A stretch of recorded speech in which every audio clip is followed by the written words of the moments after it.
Welcome back to my Nuzlocke run, and we're soldiering on without the one and only Bug Boy. And I decided that Brett the Snorlax, who I haven't actually caught yet, will be his replacement. And until then, I'll just leave a slot free. It should be alright, I've only got the Pokemon Tower to clear out. But before we head to the Pokemon Tower, we have a Pokemon to catch in Celadon City itself, and here I got a Ladybur. I mean, I dig Ladybur's design, but let's be honest, this run is going to have to get pretty dire for me to use a Ladybur. And I named this Ladybur Leighton after Leighton Fisher, another one of my legendary regular commenters. Cheers for the support, you absolute mad lad. After about an hour of level grinding, I think the squad is ready to absolutely demolish a Smeg and all he stands for. Here's his squad.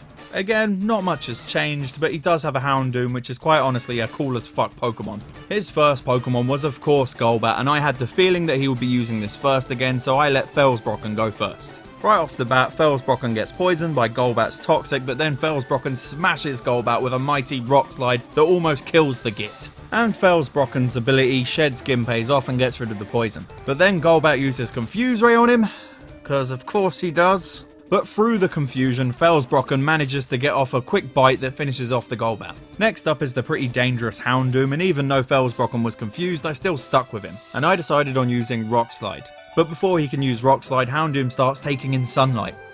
Wait, isn't that a fucking Solar Beam charge up? Why the fuck does Houndoom have Solar Beam? That makes no sense. Anyway, Felsbrocken managed to snap out of his confusion for a Rock Slide, which one-shots the Houndoom. Thank God we didn't have to deal with that Solar Beam. The next Pokemon he sent out was Jinx, and Felsbrocken isn't exactly the best matchup for a Jinx, so I sent in her arch nemesis Rog to take her down. Rog takes a very strong hit from an Ice Beam on his way in, which did concern me, but I thought it would be alright. I did the Jake maths. And Rog hit Jinx with a Fire Punch that did just under half of Jinx's health, and luckily for Rog, Jinx missed a lovely kiss. I stuck with Fire Punch, and this time it brought Jinx a hit within death, but Jinx responded with another Ice Beam.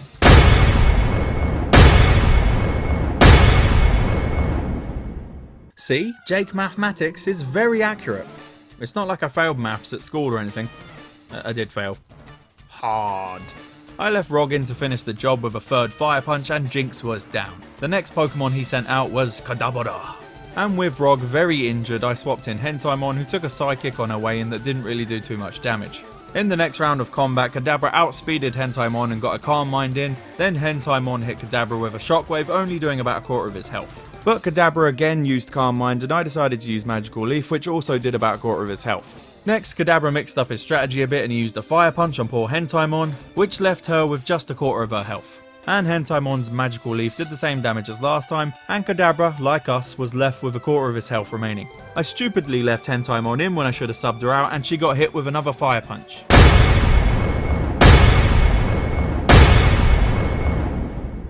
Holy fucking shit! That was a bloody close call. Finish him with an Ice Punch, Hentaimon. Take that, you ruddy great bastard. And his last Pokemon is Fluffy, and I finally give Hentaimon the substitutions he needed, and I send him Felsbrocken to finish the job. His ground typing stops him from taking a Thunderbolt on the way in, and then I went for a Rock Slide, which he missed. God, he has some accuracy issues. After a second attempt at the Rock Slide, Felsbrocken finally hits the fucker, and it does just over half of Fluffy's health. And I just used Rock Slide again, and the Fluffy was dead, and that brings this rival fight to a close. There was far too many close calls in that battle, weren't there? With that out of the way, let's see what ghost Pokemon we get in the Pokemon Tower. I got a Shuppet. Really, Shuppet? The one time I wanted a normal Pokemon that you get on any run, I don't fucking get it. Typical. I just wanted a Ghastly. We could have had a Gengar. There's no trade evolutions in this ROM hack. God fucking damn it. Anyway, I decided to name this Pokemon Poop Boobs, which is a fine name. I know Poop Boobs themselves said not to worry about naming a Pokemon Poop Boobs, but I did it. I feel like they use reverse psychology on me. Thankfully, we got through the Pokemon Tower without any incidents, and now we have the Poker Flute. Hell yeah, let's get Brett a Snorlax. Hopefully I won't, accidentally kill it or anything. Well, let's wake up this sleepy boy. He is the sleepy boy, he is the sleepy boy. Wait, why is that not working? Oh yeah, he's supposed to use the flute. My bad, you're not supposed to sing the cheeky girls to him. That would fucking wake me up.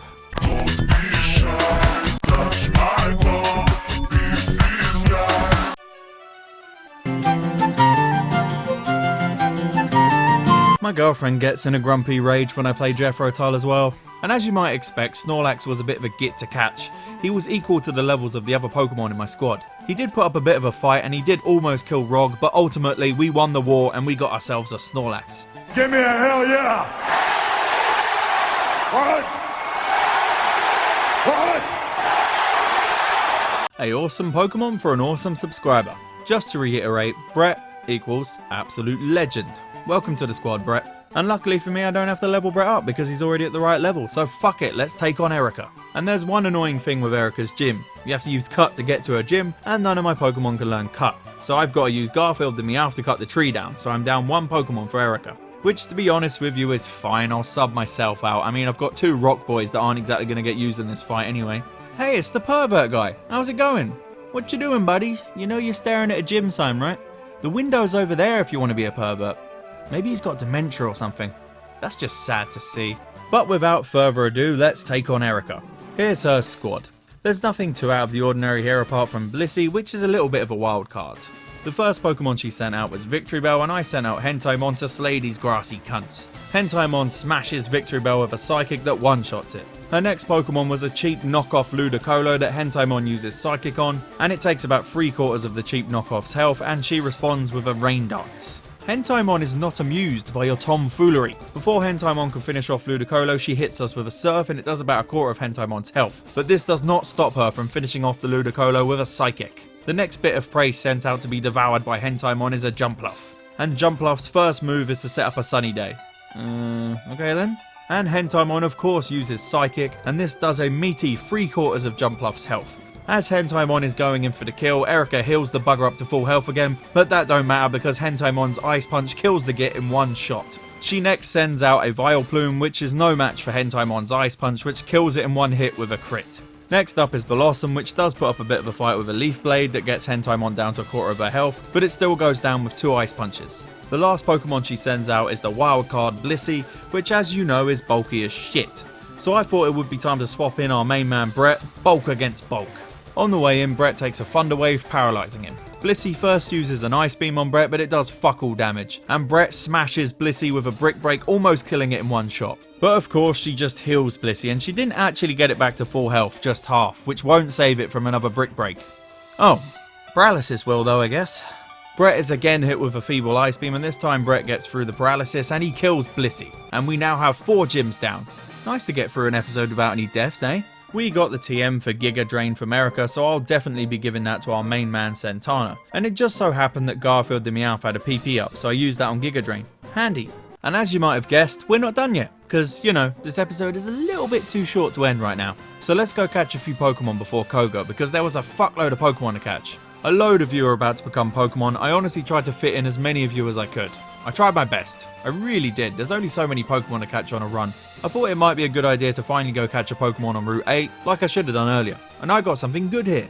I got a Vulpix. Hell yeah, an actual good Pokemon. I love Vulpix. I've never actually used one before. If I get the chance, I'm definitely going to be using this. And I named this Pokemon after Marina Cake. Yeah, I miss Bongzilla too, Marina. But I'm glad you think my accent is awesome. Someone has to. I mean, personally, I think I sound like an X-rated C-3PO, so there you go. And it was at this point I realised I had forgot to get the bike.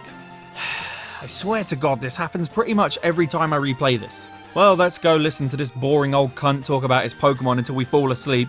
It just reminds me of those middle-class mums that can't wait to tell you about how their 2-year-old is a big fan of Beethoven. He's 2, Susan. The only thing he's a fan of is eating crayons. Sorry about that. Sometimes the voices, they seep through. People need to be entertained. They need the distraction. I wish to God that somebody would do something to block out the voices in my head for 5 minutes. The voices that scream over and over. Why do they come to me to die? Why do they come to me to die? Okay, give me your finest £1 million bike for free, please. How's this bike shop still in business? It boggles the mind. Right now we've got the bike so we can head down to the cycling road. God, this has a lot of splody boys on it. And fat dudes that look like they have their balls hanging out. Just saying. But luckily nothing actually sploded on us, so that's nice. But anyway, we have a Pokemon to catch down here, so let's see what we get. I got a Slugma. Hell fucking yeah, 2 awesome Pokemon in a row. What are the chances? Slugma is one of my absolute favourite Gen 2 Pokemon, and I named this Pokemon Coda for Dakota Taylor, who has asked nicely a few times now. And the last comment was kinda presumptuous, so how could I not? Also, I looked up this name because I thought maybe it was something dirty, and two things came up. One, a fabric shaver, and two, a Urban Dictionary thing saying it means a woman with a rather spacious lady cave, shall we say. I mean, either way I approve. I'm not above smart. I mean, I've called my rival a cunt and a smeg. Who cares at this point? And to finish up this episode, let's see what we get on Route 18. I got a Ponyta. What the hell is going on? Awesome Pokemon. This won't last. 3 awesome fire Pokemon in a row. If anyone dies, I'm definitely using one of these 3 Pokemon. But what can I say? I really like Ponyta and Rapidash. Sweet. And the lucky subscriber to get a Ponyta is Logan Harrison. You lucky bastard. What? Proper little Janus pet, are we? What do you mean? You must have slipped him a few shekels, eh? Well, that brings this episode of my Nuzlocke to a close. No deaths and a bunch of awesome Pokemon. Pretty decent. In the next episode, we'll be catching a bunch more Pokemon for you lot, and we'll be heading through the Safari Zone and taking on Koga, who I've heard is a bit of a bloody bastard, so I'm a little bit worried. And don't forget to like and comment and, you know, all that YouTuber jazz, because it really does help the channel out. And you guys have been awesome with the comments and the likes. I'm blown away by how much you guys are enjoying the series and how much support you guys are giving me. Thanks for that. Cheers me up while I'm toiling away at my crap day job. Thanks for being awesome, and I will see you later.